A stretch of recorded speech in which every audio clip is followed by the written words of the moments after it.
नमस्कार, पोल पाठ में आपका स्वागत है और मैं हूँ प्रतिमा सिंह।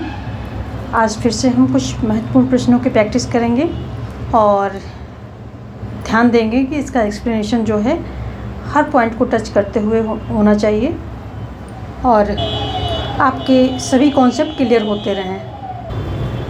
जो लोग नए जुड़े हैं उनको बताना चाहूँगी कि डिस्क्रिप्शन में सारी प्लेलिस्ट को चेकआउट करें।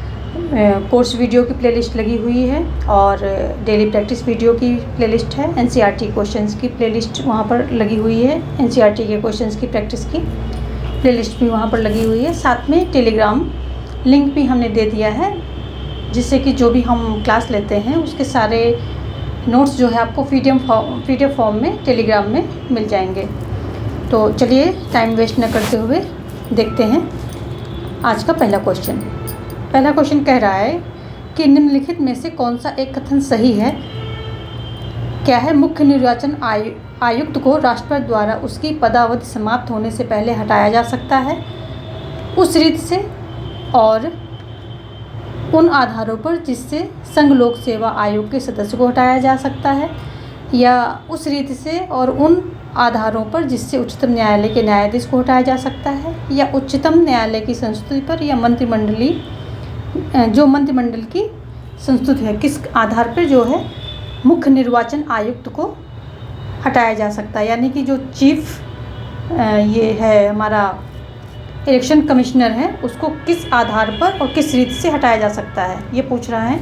तो ऑप्शन जो है यहाँ पर बी सही होगा, क्योंकि जिस रीति और जिन आधारों पर उच्चतम न्यायालय के न्यायाधीश को हटाया जाता है, उसी रीति और उन्हीं आधारों पर जो है आधार यानी कि ग्राउंड ऑफ रिमूवल, तो उन्हीं आधारों पर ये जो हमारा मुख्य निर्वाचन आयुक्त है, चीफ इलेक्शन कमिश्नर है, उसको भी हटाया जाता है। और ये 324 के सब सेक्शन 5 में दिया गया है। ये जो बात कही गई है ये कितना 324 के सब सेक्शन 5 में ऐसा कहा गया है। ऑप्शन भी यहाँ पर सही हो रहा है। देखेंगे हम दूसरा क्वेश्चन कह रहा है संघ लोक सेवा आयोग का गठन संविधान के किस अनुच्छेद में किया गया है।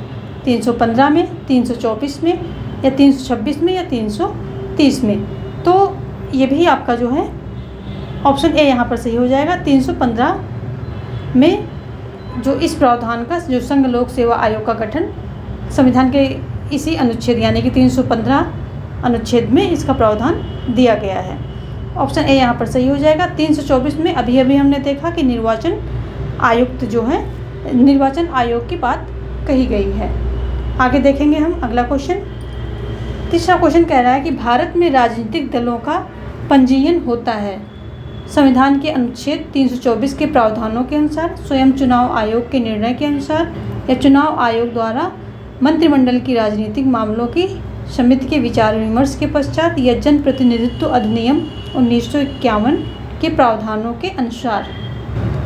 तो ऑप्शन ए यहाँ पर सही होगा, क्योंकि जो भारत में राजनीतिक दलों का पंजीयन होता है तो संविधान के अनुच्छेद 324 में जो प्रावधान दिए गए हैं, यानी कि जो क्राइटेरिया वहाँ पर बताया गया है, उन्हीं के अनुसार जो है जो भारत में राजनीतिक दल हैं उनका पंजीयन होता है और उनको जो है मान्यता दी जाती है कि वो क्षेत्रीय स्तर के दल हैं, या क्षेत्रीय स्तर के दल के रूप में मान्यता दी जाती, राष्ट्रीय स्तर के रूप में मान्यता दी जाती। कैसे दी जाती? इन्हीं प्रावधान 324 में जो प्रावधान दिए गए हैं, जो क्राइटेरिया दिए गए हैं, उन क्राइटेरिया को जो फुलफिल करेगा उसी के अनुसार। तो ऑप्शन ए यहाँ पर सही हो जाएगा। देखेंगे नेक्स्ट क्वेश्चन। निम्नलिखित में से कौन सा कथन सही नहीं है? तो यहाँ पर नहीं पूछ रहा है। स्थानीय शासन राज्य सरकार से प्राधिकार प्राप्त करती हैं एवं उसके अधीनस्थ होती हैं, या स्थानीय सरकार राज्य सरकार से स्वतंत्र हैं, या स्थानीय प्रशासन को अपना प्राधिकार संविधान से प्राप्त होता है, स्थानीय शासन राष्ट्रीय हित के कार्य संपन्न करता है।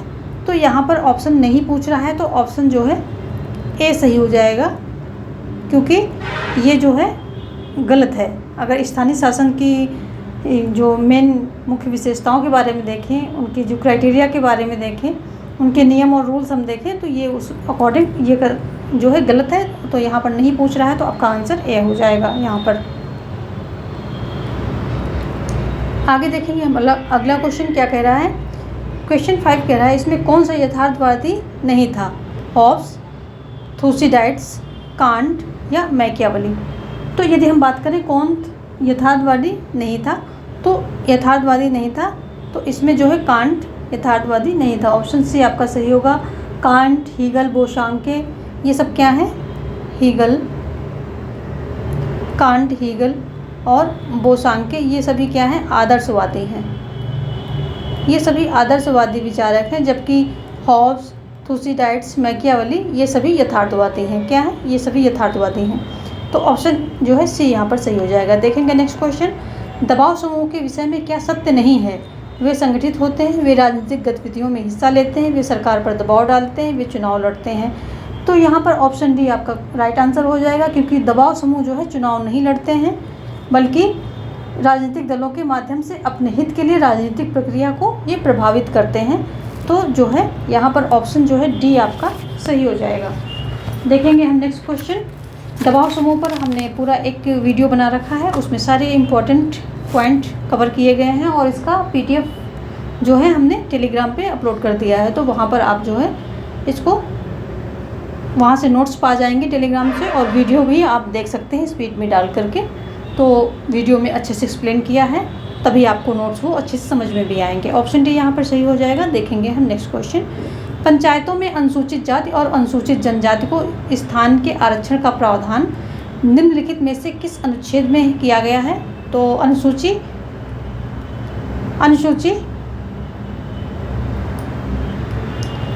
यहाँ पर सब में जो है अनुसूची दिया हुआ है, जबकि अनुच्छेद होगा सभी में, अनुसूची गलत दिया हुआ है। तो ये अनुच्छेद यहाँ पर आप मान के चलेंगे इसको। तो कौन कौन से ऑप्शन है? अनुच्छेद 343 का का, या अनुच्छेद 343 का खा, अनुच्छेद 343 का गा, अनुच्छेद 343 का घा। तो यहाँ पर जो है ऑप्शन डी आपका सही हो जाएगा। पंचायतों में अनुसूचित जाति और अनुसूचित जनजातियों का स्थान के आरक्षण का प्रावधान अनुच्छेद 243 घा में किया गया है। ऑप्शन डी जो है यहाँ पर सही हो जाएगा। देखेंगे हम नेक्स्ट क्वेश्चन। किसने कहा अस्पृश्यता हिंदू समाज पर कलंक है? नेहरू ने, सरदार पटेल ने, अंबेडकर ने या मोहनदास करमचंद गांधी ने? तो गांधी जी जो थे ये अस्पृश्यता को हिंदू समाज का कलंक मानते थे। वे मानते थे कि अस्पृश्यता पाप मूलक है तथा यह किसी धर्म का अंश नहीं हो सकती है। तो और ये क्या कहते थे कि अस्पृश्यता को जड़ से उखाड़ फेंकना चाहिए, ऐसा ये मानते थे। तो ऑप्शन डी आपका यहाँ सही हो जाएगा। देखेंगे अगला। जनता के लोकप्रिय मत द्वारा संविधान के संशोधन की पद्धति पाई जाती है ब्रिटेन में, स्विट्जरलैंड में, रूस में, भारत में। तो जनता के लोकप्रिय मत द्वारा संविधान के संशोधन की पद्धति जो है स्विट्जरलैंड में पाई जाती है। ऑप्शन जो है बी यहाँ पर आपका सही हो जाएगा, क्योंकि स्विट्जरलैंड में संविधान संशोधन में 3 तरह की पद्धतियाँ होती हैं। संविधान संशोधन की कितनी पद्धतियाँ होती हैं? 3 पद्धति होती हैं। कौन कौन सी होती हैं? इन पद्धतियों में पहला तो होता है कि सरकार के प्रयास से, जिसमें 2/3 कैंटन यानी कि जैसे राज्य, हमारे यहाँ राज्य है वहाँ कैंटन बोला जाता है, तो 2/3 कैंटन का समर्थन अगर मिल जाए, और ये हो गया पहला क्राइटेरिया। दूसरे में क्या है कि निजी विधेयक के प्रयास से, जो निजी विधेयक होते हैं उनके प्रयास से हो जाता है। तो निजी विधेयक के प्रयास द्वारा। अगर हम तीसरे की बात करें तो तीसरे में क्या होता है कि इसमें 70,000 मतदाता हस्ताक्षर सहित किसी संशोधन की पहल करें तो भी संविधान में संशोधन हो सकता है, प्रक्रिया शुरू हो सकती है। तो 70,000 मतदाता हस्ताक्षर सहित इस प्रक्रिया को, संविधान संशोधन की प्रक्रिया को शुरू कर सकते हैं। तो ऑप्शन जो है यहाँ पर जनता के लोकप्रिय मत द्वारा संविधान के संशोधन की प्रक्रिया स्विट्जरलैंड में पाई जाती है, और 3 प्रकार से यहाँ पर संविधान संशोधन की शुरुआत हो सकती है, यानी कि संविधान संशोधन को इनिशिएट किया जा सकता है। अगर हम ब्रिटेन में करें तो ब्रिटेन में संसद जो है साधारण बहुमत से संविधान संशोधन कर सकती है, और भारत में 368 की प्रक्रिया के तहत संविधान संशोधन होता है। 368 की प्रक्रिया के तहत जो है संविधान संशोधन होता है। देखेंगे हम अगला क्वेश्चन क्या कह रहा है। 1959 में पंचायती राज व्यवस्था को प्रारंभ करने वाला निम्नलिखित में से कौन सा एक पहला राज्य था? राजस्थान, कर्नाटक, पश्चिम बंगाल, मध्य प्रदेश। तो ऑप्शन ए यहाँ पर सही हो जाएगा। राजस्थान का जो नागौर जिला था, यहाँ पंचायती राज व्यवस्था को सामुदायिक विकास कार्यक्रम के रूप में अपनाया गया। उसके पश्चात क्या है, 1959 में ही आंध्र प्रदेश में लागू हुआ था। तो इसके बाद जो है आंध्र प्रदेश आता है कि वहाँ राजस्थान सबसे पहले, उसके बाद आंध्र प्रदेश। आगे देखेंगे, अलिखित संविधान सामान्यतः निम्न में से किसको अपनाता है? तो किसको अपनाता है? रीति रिवाज एवं प्रचलन को, विभिन्न समयों पर निर्मित संविधि को, या न्यायिक निर्णय, या उपरोक्त सभी। तो जो है अलिखित संविधान जो है रीति रिवाज एवं प्रचलन को अपनाता है। अगला देखेंगे, निम्नलिखित में से कौन सा युग्म सही है? मनुष्यों का सामूहिक भाईचारा, कांट। राज्य की उच्चतर तार्किकता, बोशांके। या राज्य समुदायों का समुदाय, ग्रीन।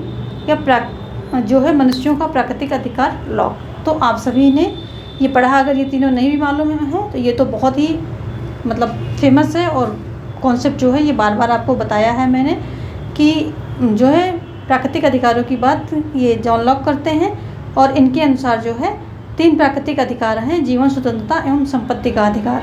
कौन से हैं? 3 हैं: जीवन, स्वतंत्रता और संपत्ति। संपत्ति के अधिकार को इन्होंने सबसे ज़्यादा महत्व दिया है, और इसी में जो है जीवन और स्वतंत्रता को समाहित किया है। तो जो ये ऑप्शन डी है ये सही हो जाएगा, क्योंकि मनुष्य के प्राकृतिक अधिकारों की बात लॉक, ये बिल्कुल सही ऑप्शन है, सही युग्म है। आगे देखेंगे हम अगला क्वेश्चन क्या कह रहा है। एक एकात्मक शासन व्यवस्था में स्थानीय निकायों की सत्ता केंद्रीय सरकार द्वारा प्रदत्त होती है, मौलिक होती है, संविधान द्वारा प्रदत्त होती है, जनता के द्वारा प्रदत्त होती है। तो एकात्मक शासन व्यवस्था में क्या होता है कि सारी सत्ता केंद्रीकृत होती है केंद्रीय सरकार के पास। तो केंद्रीय सरकार के द्वारा प्रदत्त होती है सारी सत्ता, जो है किसको? जो स्थानीय निकाय होते हैं उनको, पूरी सत्ता उन्हीं के द्वारा, यानी केंद्रीय सरकार के द्वारा उनको दी जाती है। एक प्रकार से वो उनके अधीनस्थ होते हैं। तो और जो जीन ब्लांडेल हैं, इनके अनुसार एकात्मक राज्य में केवल केंद्रीय संस्था वैधानिक रूप से स्वतंत्र होती है, अन्य सभी सत्ताएं केंद्रीय सरकार के अधीनस्थ होती हैं। तो जीन ब्लांडेल हैं वो भी यही कहते हैं। आगे देखेंगे हम नेक्स्ट क्वेश्चन, नव उदारवाद ने सर्वाधिक बल किस पर दिया है? तो ऑप्शन ए है संघर्ष की अपरिहार्यता पर, गैर राज्यकर्ताओं की भूमिका पर, द्विध्रुवीय विश्व में शक्ति तथा राष्ट्रीय हित का महत्व, राज्यों के बीच संघर्ष को कम करने में राष्ट्रीय संस्थानों का महत्व। तो यहाँ पर जो है आपका ऑप्शन जो है डी सही हो जाएगा, क्योंकि अंतर्राष्ट्रीय संबंधों में नव उदारवाद का कथन है कि संस्थान, चाहे राष्ट्रीय संस्थान हो या सामाजिक संस्थान, ये विभिन्न राज्यों के मध्य संघर्ष को कम करने में महत्वपूर्ण भूमिका अदा कर सकते हैं, जिसे जटिल अन्योन्यासिता के नाम से भी जाना जाता है। तो ऑप्शन जो है डी यहाँ पर सही हो जाएगा। आगे देखेंगे हम नेक्स्ट क्वेश्चन क्या कह रहा है। ये कह रहा है कि राजनीतिक विकास के लक्षणों को ल्यूसियन पाई ने वर्णित किया: प्रशासनिक, आर्थिक एवं सामाजिक, आधुनिक, सहभागी तथा राष्ट्रवादी, समानता, क्षमता एवं विभिन्नता, या राजनीतिक एकीकरण, आर्थिक विकास और राष्ट्रीय कल्याण। किसमें जो है ल्यूसियन पाई ने विभक्त किया है? तो ल्यूसियन पाई ने अपनी पुस्तक political culture and political development, इनकी पुस्तक की क्या ल्यूसियन पाई जो है इनकी पुस्तक क्या है?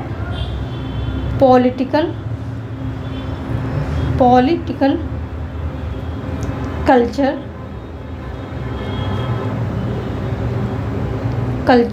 एवं पॉलिटिकल डेवलपमेंट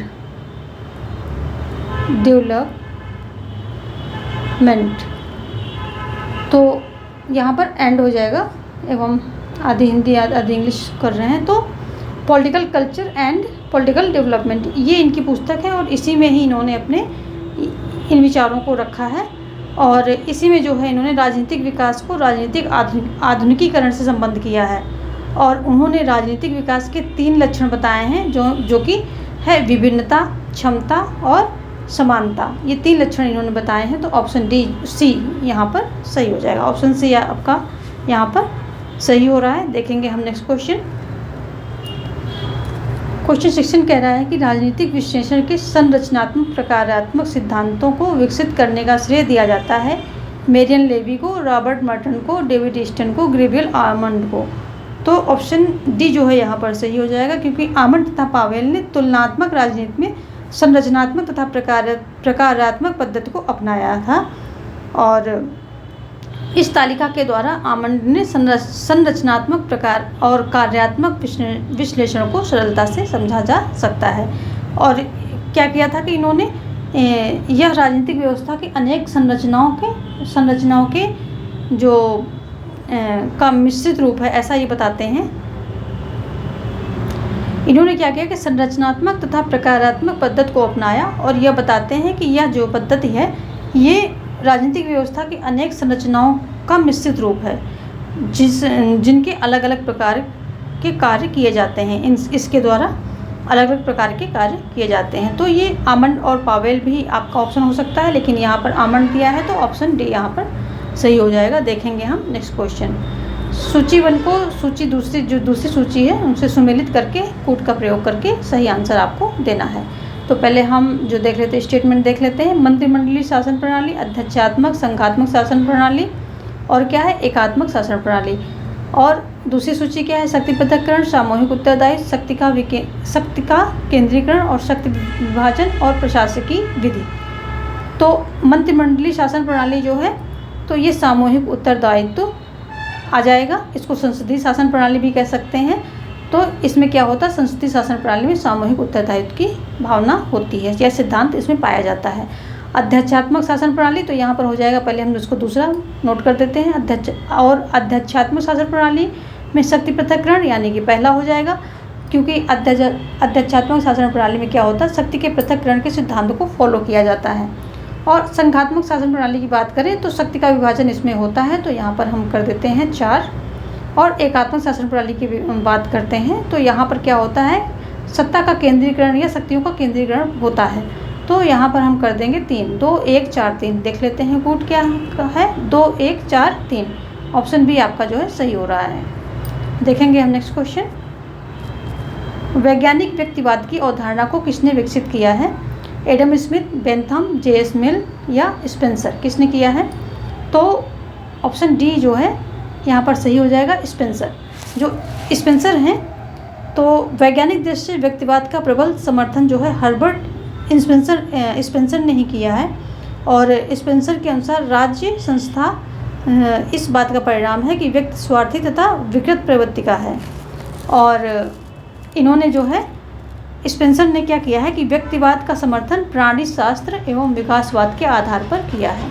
तो ऑप्शन जो है डी जो है सही हो जाएगा, क्योंकि जो वैज्ञानिक व्यक्तिवाद का जनक किसको माना जाता है? स्पेंसर को माना जाता है। एक दूसरा क्वेश्चन इस तरह से भी पूछ सकता है कि वैज्ञानिक व्यक्तिवाद के जनक कौन है? तो स्पेंसर साहब ही हैं या स्पेंसर महोदय आंसर आ जाएगा। आगे देखेंगे 1919 के भारत अधिनियम की निम्नलिखित में से कौन सी प्रमुख विशेषताएं हैं? प्रांतों का कार्यकारिणी में द्वैत शासन की स्थापना, मुसलमानों के लिए पृथक सांप्रदायिक निर्वाचन मंडलों की व्यवस्था, केंद्र द्वारा प्रांतों की विधायिनी शक्ति का अवक्रमण और केंद्रीय एवं प्रांतीय विधान मंडलों का प्रसार एवं पुनर्गठन। तो यहाँ पर भी जो है कूट पहले हम देख लेते हैं। पहला दूसरा तीसरा है, दूसरा तीसरा चौथा है, या पहला दूसरा और चौथा है, या पहला तीसरा और चौथा है। तो यहाँ पर जो है आपका इन चारों सेंटेंस में दूसरा जो है ये सही नहीं है। ये 1919 का नहीं बल्कि 1909 का ये जो विशेषता है जो मार्ले मिंटो सुधार था, इसमें जो है मुसलमानों के लिए पृथक सांप्रदायिक निर्वाचक मंडल की व्यवस्था की गई थी। तो ये स्टेटमेंट यहाँ पर गलत हो जाएगा अकॉर्डिंग टू 1919 के भारत अधिनियम द्वारा। तो पहला और तीसरा और चौथा ये सही है, तो पहला तीसरा चौथा ऑप्शन डी में आ रहा है, यही हमारा सही हो जाएगा। देखेंगे और अगर हम करें कि 1919 के भारत शासन अधिनियम को मॉन्टेग्यू चेम्सफोर्ड सुधार के नाम से भी जाना जाता है। कौन सा? मॉन्टेग्यू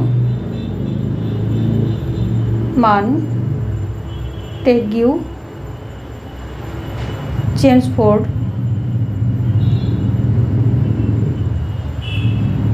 चेम्सफोर्ड सुधार अधिनियम के नाम से भी जाना जाता है।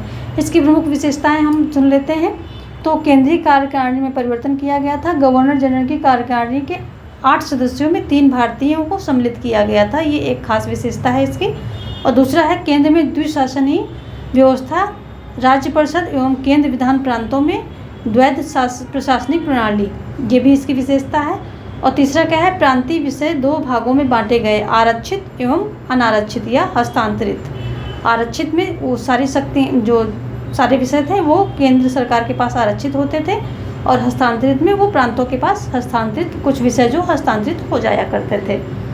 तो ये सारी विशेषताएं जो मेन है इसकी हैं। आगे देखेंगे, ऑप्शन डी यहाँ पर सही हो रहा है। देखेंगे हम नेक्स्ट क्वेश्चन। जब 1858 में क्राउन ने भारत सरकार का प्रत्यक्ष उत्तरदायित्व ग्रहण किया तो सभी शक्तियों, विधायी, प्रशासकीय और वित्तीय का केंद्रीकरण हो गया। किसके पास हो गया? भारत के सेक्रेटरी ऑफ स्टेट यानी कि जो भारत सचिव और उसकी परिषद में, या वायसराय और गवर्नर जनरल में, या लेफ्टिनेंट गवर्नर और वायसराय में, या वायसराय की परिषद में। तो जब ये 1958 में क्राउन ने भारत सरकार का प्रत्यक्ष उत्तरदायित्व ग्रहण किया था तो सारा जो है सभी शक्तियों का केंद्रीकरण भारत के सेक्रेटरी ऑफ स्टेट यानी भारत सचिव के पास और उसकी परिषद में हो गया था उस समय। और इसमें क्या हुआ था कि इस एक्ट के द्वारा भारत राज्य सचिव के पद का एक सृजन किया गया था, जब जो है क्राउन ने इसका उत्तरदायित्व लिया था भारत का, और उसकी सहायता के लिए 15 सदस्यीय परिषद बनाई गई थी। तो इसमें 15 सदस्यीय जो परिषद बनाई गई थी, तो पूरा इस 15 सदस्यीय जो परिषद थी इसमें और सेक्रेटरी ऑफ स्टेट यानी भारत सचिव में सारी शक्तियाँ जो है केंद्रीकृत हो गई थी। ये इसकी एक खास विशेषता है। और जब ये 1858 में इस शासन व्यवस्था को लागू किया जाता है, इस एक्ट को लागू किया जाता है, तो प्रशासनिक ढांचा एकल एवं अत्यधिक केंद्रकारी था, यानी कि सारी शक्तियाँ एक जगह हो गई थी, यानी कि सचिव और उसकी जो उसकी परिषद थी 15 सदस्य थी, उसी में सारी शक्तियाँ केंद्रीकृत हो गई। तो ढांचा इसका प्रशासनिक कैसा था? एकल एवं अत्यधिक केंद्रकारी था। आगे देखेंगे, रॉलेट एक्ट का लक्ष्य था खिलाफत आंदोलन का दमन, युद्ध प्रयासों को अनिवार्य आर्थिक समर्थन, प्रेस स्वातंत्र्य पर प्रतिबंध लगाना या बिना मुकदमा चलाए बंदी बनाना और मुकदमों की सुनवाई संक्षिप्त करना। तो रॉलेट एक्ट की बात हो रही तो यहाँ पर ऑप्शन डी साफ साफ आंसर आपका निकल के आ रहा है। अगर आपको रॉलेट एक्ट के जो राष्ट्रीय आंदोलन के इतिहास की थोड़ी भी जानकारी होगी तो आंसर आपको पकड़ में आ गया होगा। ऑप्शन डी यहाँ पर सही हो रहा है, क्योंकि जो प्रथम विश्व युद्ध के दौरान भारत सरकार ने राष्ट्रीय आतंकवादी क्रांतिकारी गतिविधियों को रोकने के लिए भारत रक्षा अधिनियम पारित किया। तत्पश्चात सरकार ने युद्ध के बाद 10 दिसंबर 1917 को न्यायमूर्ति रॉलेट की अध्यक्षता में एक समिति गठित की थी, और इसीलिए इस एक्ट को रॉलेट एक्ट बोला जाता है, क्योंकि जो रॉलेट थे वो इसकी अध्यक्षता कर रहे थे इस समिति की। और इस समिति ने जब रिपोर्ट पेश की तो इसमें ऐसा कहा गया कि इस कानून के निर्णय के विरुद्ध अपील की अनुमति नहीं थी। तो ऐसे इसमें जो है अनुशंसाएं दी गई थी, रिकमेंडेशन दी गई थी कि इसके जो इस कानून था इसके विरुद्ध जो है अपील की अनुमति नहीं दी गई थी। ऑप्शन डी यहाँ पर सही हो जाएगा। आगे देखेंगे हम 22nd क्वेश्चन क्या कह रहा है कि नीचे दिए गए आंदोलनों का सही कालानुक्रम चुनिए। तो पहला है असहयोग आंदोलन, भारत छोड़ो आंदोलन, सविनय अयोग्य आंदोलन, या असहयोग आंदोलन, सविनय अवज्ञा आंदोलन, भारत छोड़ो आंदोलन, या भारत छोड़ो आंदोलन, असहयोग आंदोलन, सविनय अवज्ञा आंदोलन, या सविनय अवज्ञा आंदोलन, असहयोग आंदोलन, भारत छोड़ो आंदोलन।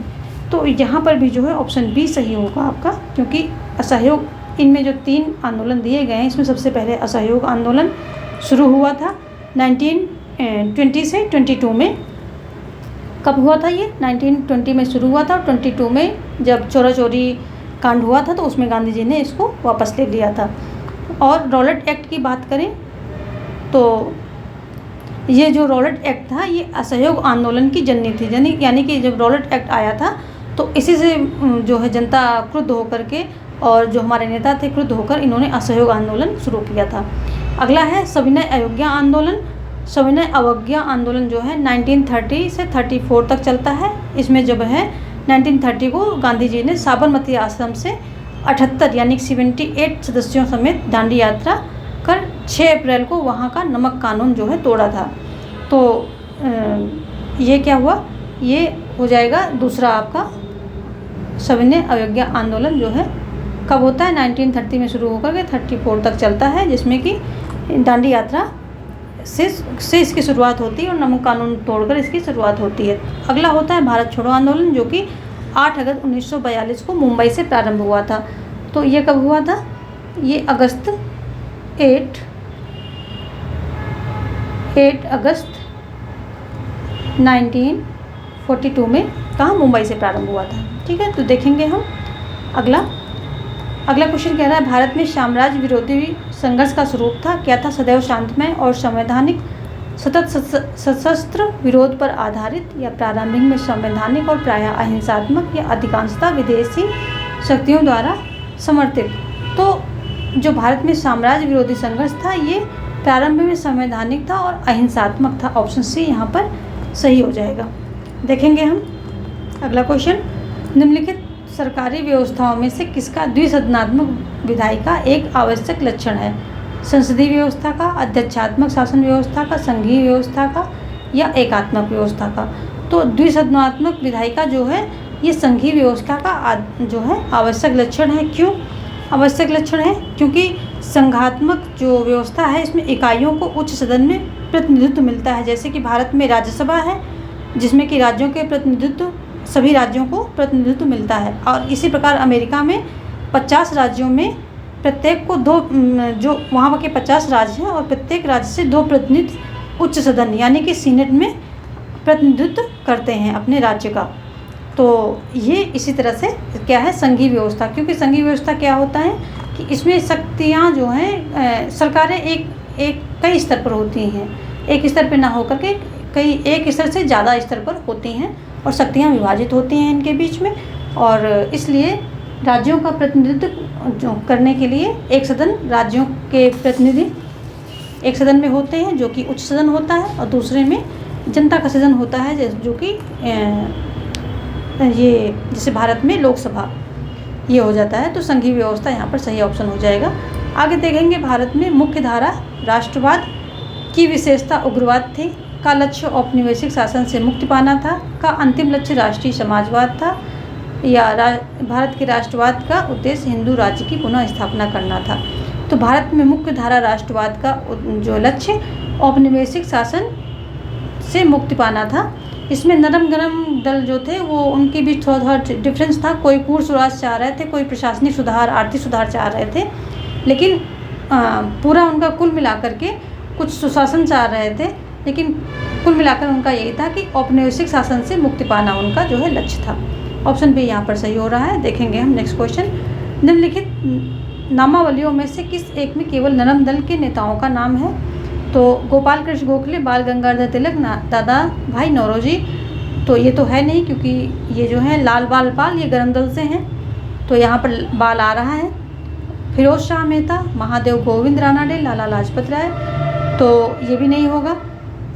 गोपाल कृष्ण गोखले, फिरोज शाह मेहता, दादा भाई नौरोजी। और अगला है विपिन चंद्र पाल, गोपाल कृष्ण गोखले, सुरेंद्र नाथ बनर्जी। तो ऑप्शन सी जो है यहाँ पर सही हो रहा है, क्योंकि गोपाल कृष्ण गोखले, फिरोज शाह और दादा भाई नौरोजी ये तीनों ही जो है नरम दल से संबंधित थे। और जो दादा भाई नौरोजी, गोपाल कृष्ण गोखले और फिरोज शाह और साथ में सुरेंद्र नाथ बनर्जी, सरदीन शाह वाचा, ये सब जो है नरम दल के नेता थे। और ये क्या चाहते थे कि संवैधानिक सुधार चाहते थे। ये प्रशासनिक सुधार एवं आर्थिक जो है मांगों से ही संतुष्ट थे, यानी कि ये प्रशासनिक सुधार चाहते और आर्थिक मांगों तक ही संतुष्ट थे। तो ये नरम दल के नेता थे। ऑप्शन सी जो है यहाँ पर आपका सही हो जाएगा। बताया ना, नरम गरम थे। जो गरम दल के नेता थे वो पूर्ण स्वराज चाहते थे, नरम दल के नेता कुछ एक खास फील्ड में ये सुधार चाह रहे थे। आगे देखेंगे हम अगला क्वेश्चन है, मुस्लिम लीग ने 16 अगस्त 1946 को सीधी कार्यवाही दिवस क्यों मनाया। ऑप्शन है मुस्लिम के विभिन्न गुटों में एकता स्थापित करने के लिए, या अंतिम सरकार में मुस्लिमों के अपर्याप्त प्रतिनिधित्व का विरोध करने के लिए, या पाकिस्तान के निर्माण की मांग को उभारने के लिए, या अंग्रेज़ों के विरुद्ध संघर्ष में कांग्रेस के साथ एकबद्धता अभिव्यक्त करने में। तो यहाँ पर भी जो है ऑप्शन सी सही हो जाएगा, क्योंकि ये जो 16 अगस्त 1946 को सीधी कार्यवाही दिवस इसलिए मनाया गया था क्योंकि पाकिस्तान के निर्माण की मांग को उभारने के लिए। आगे देखेंगे हम नेक्स्ट क्वेश्चन क्या कह रहा है। संविधान सभा के सदस्य विभिन्न प्रांतों में विधानमंडलों द्वारा निर्वाचित तथा देशी रियासतों के शासकों द्वारा नामजद किए गए थे, या सीधे जनता द्वारा निर्वाचित किए गए थे, या गवर्नर जनरल द्वारा नामजद किए गए थे, या कांग्रेस एवं लीग द्वारा नामजद किए गए थे। तो संविधान सभा के सदस्य विभिन्न प्रांतों के विधानमंडलों द्वारा निर्वाचित तथा देशी रियासतों के शासकों द्वारा नामजद किए गए थे। संविधान सभा में टोटल कितने थे? 389 सदस्य थे। कितने थे? 389 सदस्य थे। इसमें जो है कितने थे? 292 कहाँ से थे? ये जो विधानमंडल थी इनके द्वारा, प्रांतों के विधानमंडलों के द्वारा ये निर्वाचित किए गए थे, और 93 जो है देशी रियासतों के द्वारा जो है नामजद थे। कितने? 93, और 93 को देशी रियासतों ने नामांकित करके यानी कि नामजद करके भेज दिया था, और जबकि 4 सदस्य ब्रिटिश कमिश्नरी प्रोविंस जो थे वहाँ से थे। तो 4 सदस्य ब्रिटिश कमिश्नरी प्रोविंसेस जो थे वहाँ से आए थे। तो टोटल थे 389। ठीक है, ऑप्शन यहाँ पर पहला सही हो जाएगा। देखेंगे हम नेक्स्ट क्वेश्चन। अंतर्राष्ट्रवाद के आदर्श रूप में समाविष्ट है। क्या है समाविष्ट? राष्ट्रों की सांस्कृतिक विभिन्नताओं का पर्याप्त अभिज्ञान, या राष्ट्रवाद का आंशिक परित्याग, या राष्ट्रवाद का पूर्ण परित्याग, या सांस्कृतिक विभिन्नताओं के अभिज्ञान की अनदेखी। तो यहाँ पर जो है ऑप्शन ए आपका सही हो जाएगा, राष्ट्रों की सांस्कृतिक विभिन्नताओं का पर्याप्त अभिज्ञान, क्योंकि अंतर्राष्ट्रीयवाद का ध्येय आत्मसम्मान और सुशासनपूर्ण राष्ट्रों का ऐसा परिवार है जो समानता, शांति और आपसी सहयोग से एकता में बंधा हो। जो स्वतंत्रता मतलब ऐसा परिवार है, ये राष्ट्रों का ऐसा परिवार है जो समानता, शांति और आपसी सहयोग की एकता में बंधा हो। अंतर्राष्ट्रवाद का नारा अगर हम देखें तो पूरा संसार हमारा देश है, मानव मात्र हमारे देशवासी हैं। तो ये जो है अंतर्राष्ट्रवाद का नारा है, पूरा संसार हमारा देश है और मानव मात्र हमारे देशवासी हैं, ये इसका नारा है। देखेंगे हम नेक्स्ट क्वेश्चन। निम्नलिखित में से किस एक अधिनियम के अंतर्गत अंग्रेजों ने पहली बार सांप्रदायिक निर्वाचन मंडल प्रणाली का आरंभ किया? तो देखते हैं, भारत सरकार अधिनियम 1992, या भारत सरकार अधिनियम 1909, या भारत सरकार अधिनियम 1919, या भारत सरकार अधिनियम 1935 किसके द्वारा किया गया था? तो अगर हम देखें सांप्रदायिक निर्वाचन मंडल प्रणाली का आरंभ किसके द्वारा किया गया था, तो ये भारत सरकार अधिनियम 1909 के द्वारा इसका जो है किया गया था। 1909 के अधिनियम को मार्ले मिंटो, इसको जो है किसको नाम से भी जानते हैं? मार्ले मिंटो सुधार अधिनियम के नाम से भी जानते हैं, और इसे जो है नाक के दांत के अधिनियम से भी जाना जाता है, क्योंकि मार्ले ने मिंटो से कहा था कि हम जो ये बीज बो रहे हैं इसका परिणाम बहुत ही जहरीला होगा, ये जो नाक के दांत हम बो रहे हैं तो इसका परिणाम बहुत ही भीषण होगा, ऐसा इन्होंने बोला था। तो नाक के दांत का अधिनियम भी इसको, उन्हीं की जो स्टेटमेंट था उसी के आधार पर बोला जाता है इसको। और इसके अगर प्रमुख प्रावधानों की बात करें तो केंद्रीय विधानमंडल का विस्तार करना था, प्रांतीय परिषदों का विस्तार करना था, और पृथक निर्वाचक मंडल की स्थापना, ये सभी जो है इसके जो है मेन इसके लक्ष्य थे, उद्देश्य थे या विशेषताएं थी। 1935 है, यहाँ से 75% इसका 75% जो है आज के संविधान में हमको दिखता है, यानी कि यहाँ के जो रूल्स हैं, नियम है, कानून है, वो 75% आज के संविधान में देखने को मिल जाते हैं। यहाँ का बहुत बड़ा पार्ट जो उठाकर आज हमारे संविधान निर्माताओं ने संविधान बनाने में लिया था। ठीक है, तो आगे देखेंगे हम अगला क्वेश्चन। निम्नलिखित में से कौन राजनीतिक दलों का विख्यात विश्लेषक है? Walter Lippmann, Maurice Duverger, H.J. Laski या जेम्स ब्राइस, कौन है? यहाँ पर ऑप्शन बी सही हो जाएगा, और जो ये थे कि क्या थे, फ्रांसीसी राजनीतिक जो है वैज्ञानिक थे। कौन थे? मॉरिस डुवर्जर। और इनकी बुक की बात करें तो पॉलिटिकल पार्टीज़ इनकी पुस्तक का नाम है, और इसी में ही पॉलिटिकल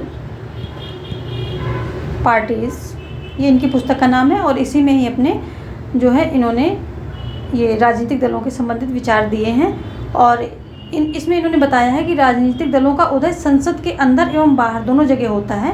और डुवर्जन ने 4 प्रकार के राजनीतिक दलों की पहचान की है। कितने प्रकार के? 4 प्रकार के। पहला कौन सा है, इसको देख लेते हैं शॉर्ट में। वैसे इस पर मैंने पूरी वीडियो बना रखी है राजनीतिक दल पर, और मॉरिस डुवर्जर का जो ये वर्गीकरण है ये भी बताया है अच्छे से, मैंने हर चीज़ इसमें पूरा डिस्क्राइब किया है। तो ये आपके लिए बहुत ज़रूरी है, क्योंकि यहाँ से क्वेश्चन बनते हैं और आपको ये देख लेना चाहिए। मैं रिकमेंड करूँगी आप इसको ज़रूर देखें ये वीडियो। तो इनका है, पहला है जो है गुट बैठक, शाखा, कोशिका और नागरिक सेना। तो ये सारी इनकी हैं, गुट बैठक। दूसरा है शाखा, कोशिका, इसको ब्रांच, जैसे वहाँ पे मैं इंग्लिश में बोल रखा है तो ये ब्रांच बोल सकते हैं, ब्रांच। और कोशिका और नागरिक सेना, सेल भी जिसको बोलते हैं तो सेल। ऐसे करके इन्होंने जो है 4 प्रकार के जो है इन्होंने वर्गीकरण दिए हैं। किसने? जो मॉरिस डुवर्जर महोदय हैं इन्होंने। इसको आप जो है वीडियो इसका पूरा देखें, वहाँ से आपको इसको पूरी जानकारी मिलेगी। यहाँ पर प्रैक्टिस में इतना संभव नहीं होता है कि सारी जानकारी दे सकें हम। आगे देखेंगे, निम्नलिखित कथनों पर विचार कीजिए। राजनीतिक दलों के प्रमुख कार्य हैं नियम बनाना, हित समुच्चयन, राजनीतिक समाजीकरण, जनता के व्यवहार का नियमन।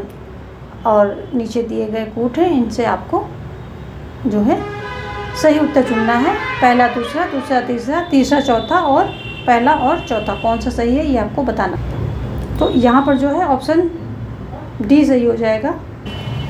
यहाँ पर पहला और चौथा सेंटेंस आपका सही होगा, तो ऑप्शन डी जो है सही हो जाएगा। देखेंगे, विमर्शी लोकतंत्र के समर्थक बल देते हैं किस पर? संसदीय संप्रभुता पर, न्यायिक स्वायत्तता पर, या कार्यकारी प्रभुत्व पर, या जन सहभागिता पर। तो विमर्शी लोकतंत्र के समर्थक जो होते हैं ये बल देते हैं न्यायिक स्वायत्तता पर,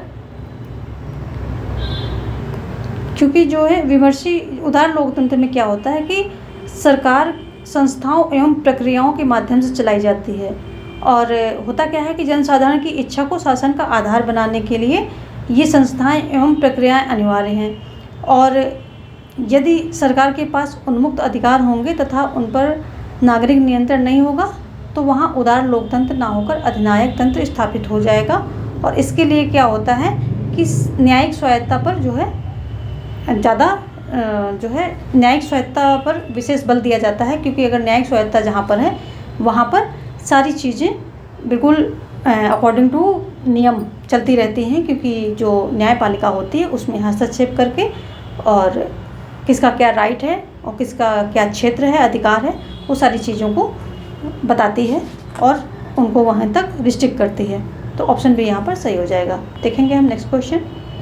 शासन का चाहे कोई भी रूप हो, सत्ता अल्पतंत्र की ओर प्रवृत्त होती है।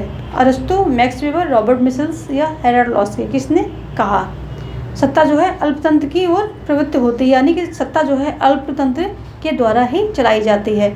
तो जो जर्मन समाजशास्त्री थे या समाज विज्ञानी थे तो रॉबर्ट मिशल्स जिन्हें बोलते हैं, ये आयरन लॉ ऑफ ओलिगार्की की चर्चा करते हुए इन्होंने कहा था कि समाज चाहे कोई भी हो, शासन प्रणाली चाहे कोई भी हो, लेकिन वहाँ मतलब जो एक छोटा सा गुट होता है, समूह होता है, तो उन्हीं के लोगों द्वारा शासन धारण किया जाता है, यानी शासन को चलाया जाता है। क्योंकि अधिकांश मनुष्य स्वभाव से जड़, आलसी व दास मनोवृत्ति वाले होते हैं, ऐसा इनका मानना है, जो अपना शासन स्वयं चलाने में असमर्थ होते हैं। और ऐसे में क्या होता है कि जो ये कुछ इनका एक ये समूह होता है कि जो लोग आलसी नहीं होते हैं, जो लोग नेतृत्व करने में माहिर होते हैं, तो ये नेतागण क्या करते हैं, अपनी चतुराई से सत्ता पर अधिकार जमा लेते हैं। तो ऑप्शन बी जो है यहाँ पर सही हो जाएगा। ऑप्शन यहाँ पर सी होना चाहिए, सी, रॉबर्ट मिशल्स, ये जो है सही हो जाएगा। रॉबर्ट मिशेल से यहाँ पर सही हो जाएगा आपका ऑप्शन। जबकि लास्की क्या है, लास्की की बात करें तो ये लोक कल्याणकारी राज के जो है प्रवर्तक माने जाते हैं। आगे देखेंगे हम अगला क्वेश्चन क्या कह रहा है। लोकतंत्र राजनीतिक निर्णय लेने के लिए एक संस्थागत व्यवस्था है, ना कि अपने आप में एक अत्यांश। यह तर्क निम्न में से किसने प्रस्तुत किया है? तो किसने प्रस्तुत किया है देख लेते हैं। ये तर्क किसने प्रस्तुत किया है? Joseph Schumpeter, capitalism, socialism and democracy, या Carole Pateman, participation and democratic theory, या Milton Friedman, capitalism and freedom, या Robert Nozick, anarchy, state and utopia. तो ये मिसप्रिंट है, इसको आप ऐसे देख लीजिए। तो यहाँ पर भी जो है ऑप्शन ए सही हो जाएगा। जोसेफ शुम्पीटर का जो है कैपिटलिज्म, सोशलिज्म एंड डेमोक्रेसी, ये इनकी पुस्तक है। इसी में इन्होंने ये अपने विचार दिए हैं। जो जोसेफ शुम्पीटर के अनुसार लोकतंत्री शासन प्रणाली में राजनीतिक निर्णय नेताओं के द्वारा अवश्य किए जाते हैं, लेकिन जनगणना के वोट प्राप्त करने के लिए वहाँ नेताओं में खुली प्रतिस्पर्धा होती है, यानी कि उनको बार बार मत पाने के लिए जनता के बीच में आना पड़ता है और जीतने के लिए जनता के हिसाब से काम करना पड़ता है। लोकतंत्र में जनसाधारण को अपनी पसंद की नीतियाँ एवं कार्यक्रम चुनने का अवसर मिल जाता है। अन्य शासन प्रणालियों में ऐसा संभव नहीं होता है, क्योंकि नीतियाँ भले ही नेता बनाएं, लेकिन नेता क्या करते हैं कि उनको बार बार जनता के समझ जीतने के लिए जाना पड़ता है। तो जनता के अकॉर्डिंग जो जनता की नीतियाँ होंगी, जो नीतियाँ चाहेंगे जनता, वही वो बना करके देंगे, तभी अगली बार सत्ता में फिर वो जो है सत्ता में आ पाएंगे। इसलिए उनकी मजबूरी होती है कि जनता के अकॉर्डिंग वो नीतियाँ और कानून सारे बनाएं। तो ऑप्शन ए जो है यहाँ पर सही हो जाएगा। Joseph Schumpeter capitalism, socialism and democracy में उन्होंने ये विचार दिए हैं। आज के लिए हमने 35 क्वेश्चन लिए थे, कवर कर लिए हैं, और उम्मीद है कि ये वीडियो आपके लिए काफ़ी हेल्पफुल होगी, क्योंकि यहाँ पर जो है कॉन्सेप्ट क्लियर करने की कोशिश की गई है। मिलते हैं कुछ और प्रश्नों के साथ। धन्यवाद। आपसे कहना चाहेंगे कि जो लोग भी नए जुड़े हैं तो वो नोटिफिकेशन जो है पर ऑल पर क्लिक कर लें, ताकि मेरी सारी वीडियोज़ की नोटिफिकेशन उनको मिलती रहें, क्योंकि यहाँ पर एक से ज़्यादा वीडियोज़ अपलोड होती रहती हैं, course videos, daily practice videos और अदर भी, और सभी इम्पोर्टेंट है एग्ज़ाम पॉइंट ऑफ व्यू से। तो आप जो है नोटिफिकेशन ऑन कर लें, ताकि मेरी कोई भी वीडियो आपसे स्किप ना हो या छूटे ना।